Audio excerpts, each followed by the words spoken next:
Questo è l'edificio di Presa, è a ribasso. Presa significa che il canale prende l'acqua. Da dove la prende? Dal Po.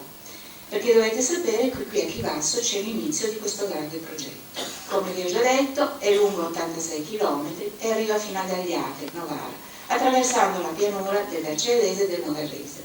Ma il canale non serve solo il Vercellese e il Novarese, serve soprattutto la Lomellina, che nei progetti di Cavour, visto che era una terra desolata, anche il Basso Novarese, doveva essere aiutata proprio con l'acqua.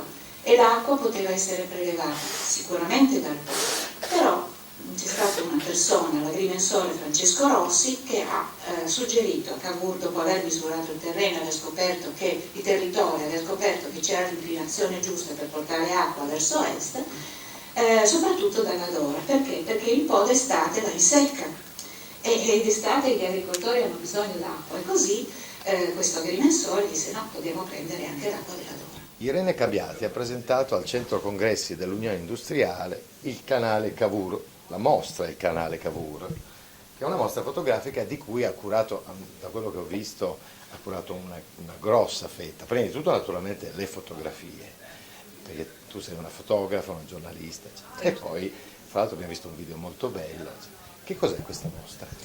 Allora, la mostra è il risultato di una passeggiata fatta casualmente lungo il canale Cavour 5-6 anni fa, durante la quale ho scoperto delle cose stupende, soprattutto oltre il paesaggio anche l'architettura idraulica di questa opera, che è stata fatta 150 anni fa ed è stata scavata, sono ben 86 km, scavata in meno di 3 anni, con le braccia di 14.000 operai, e quindi in meno di 3 anni, e quindi il valore già solo sociale di quest'opera è interessante, perché ovviamente questi operai sono stati pagati, hanno ricevuto del benessere da questo lavoro, ma soprattutto perché hanno posto le basi per il benessere attuale, cioè a 150 anni dallo scavo del canale Cavour, la zona del Vercellese, Novarese e della Lomellina,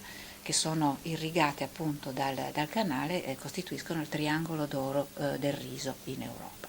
Quindi innanzitutto ecco perché benessere, ma soprattutto opera idraulica, perché appunto è stata studiata in una maniera talmente sapiente e raffinata per la distribuzione delle acque che vengono captate dal Po a Chivasso, e poi via via lungo il suo percorso il canale riceve le acque di altri corsi d'acqua, riceve le acque della Dora per esempio, ma poi le restituisce attraverso dei canali diramatori che poi sono collegati ai canali secondari degli agricoltori, e quindi è una rete fittissima. Quindi se l'asta del canale è di 86 km da Chivasso a Gagliate verso il Ticino, la rete di distribuzione è di circa 20.000 km, 3 volte il Rio delle Amazzoni. Cioè, immaginate di vedere dall'alto questa rete idrica, e questa da una dimensione, questo rapporto da una dimensione.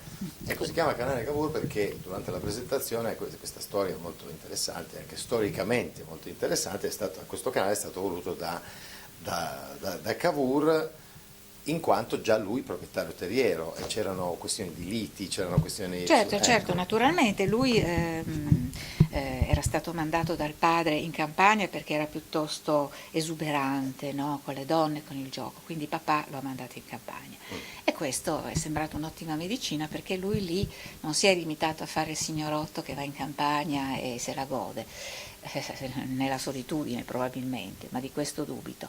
Però ha cominciato a guardarsi intorno, per un giovane che aveva viaggiato, quindi aveva visto l'Inghilterra, aveva visto altre situazioni in cui l'agricoltura certamente era più avanzata, per cui la necessità di coltivare meglio le terre, di dare un certo agio anche ai lavoratori costruendo delle case per loro, ma soprattutto di distribuire l'acqua, gli ha dato l'idea, il germe è arrivato di lì, però sicuramente anche poi è venuta fuori la versione politica del suo animo, nel senso che guardando non il dito ma la luna, quindi non il proprio territorio ma oltre, lui ha notato che sapeva benissimo che il territorio della Lomellina, del Novarese, erano incolti e mal serviti d'acqua, e quindi ha capito che il suggerimento del suo agrimensore, cioè di fare un canale da Chivasso fino al Ticino, poteva portare acqua in zone che oggi sono ricche,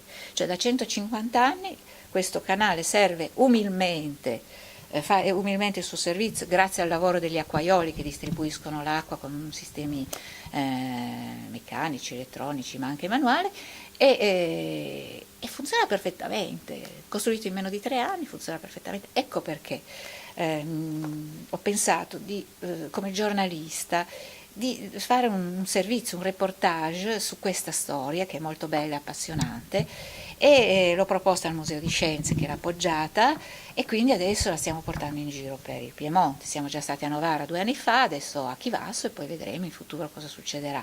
Sono un centinaio di fra pannelli illustrativi che raccontano, aiutano il visitatore a districarsi nella storia.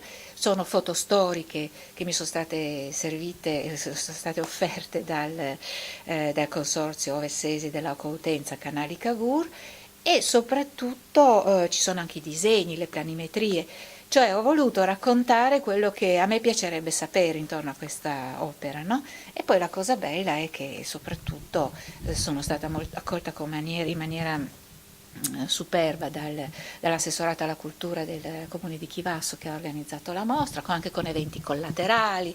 Ci sono visite, passeggiate culturali, passeggiate gastronomiche, insomma sul programma, sul sito del comune di Chivasso c'è tutto il programma, e quindi chiunque può accedere, e soprattutto è aperta fino al 5 giugno. Ecco, infatti diamo qualche riferimento. 5 giugno Palazzo Einaudi, fino al 5 giugno Palazzo Einaudi, Chivasso, parcheggio abbastanza facile perché c'è una grande piazza, si può raggiungere con il treno a 5 minuti dalla stazione, quindi non ci sono scuse, bisogna assolutamente arrivare a Chivasso. Il pomeriggio è sempre aperta, il sabato e la domenica è aperta anche al mattino. Perfetto. Allora, scusa, c'è ancora un catalogo, sì, questo qua, eccolo lì, che è edito dal Museo regionale di Scienze Naturali, che è in vendita alla mostra, o si può richiedere al museo. che riassume un po' tutte le fotografie, le documentazioni, ce ne sono di la più, storia, anzi, ce ne sono di più. Si espande. Allora, quindi per dire, il canale Cavour, come dire, una storia di grande fascino, certo, che si porta dietro storia, tecnologia e meraviglie anche turistiche, abbiamo visto, no? Sì, sì. Legate a questi luoghi. Andate tutti a vedere la mostra, ringraziamo Irene Cabiati. Buon viaggio lungo il canale, godetevelo. Grazie, ciao. Ciao, grazie.